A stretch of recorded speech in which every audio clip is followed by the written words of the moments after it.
నాకు ఒక స్పెషల్ చేయవా? ఏం స్పెషల్ చేయాలి నీకు? పెరుగుతేదని స్పెషల్. ఓకే, పెరుగుతో నేను నీకోసం ఆవడేసి ఇస్తా, ఓకేనా? ఓకే అమ్మా.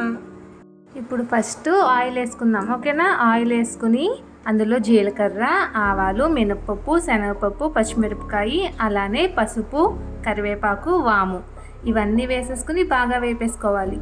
మనం ముందుగా మజ్జిగ చేసి పెట్టుకున్నాం కదా, అందులో కలుపుకోవాలి ఇదంతా. ఇదేంటమ్మా? మజ్జిగ అయితే ప్రిపేర్ చేసుకున్నాం కదా, అందులో గారెలు వేసుకోవాలి కదా. సో నేను గారెలు వేసుకుంటున్నాను షన్ను. ఈ గారెల్ని వెంటనే ఇలా నీళ్ళల్లోకి వేసుకున్న తర్వాత మజ్జిగలో వేసుకోవాలి. అప్పుడు గారెలు బాగా మజ్జిగను పీల్చుకుంటాయి అన్నమాట. ఓహో, అంతే షన్ను, మజ్జిగ గారెలు రెడీ అయిపోయినాయి. నువ్వు అడిగిన స్నాక్స్ రెడీ. తిని చూసి ఎలా ఉందో చెప్పు, ఓకేనా? యమ్మీ యమ్మీ అమ్మా. So tasty.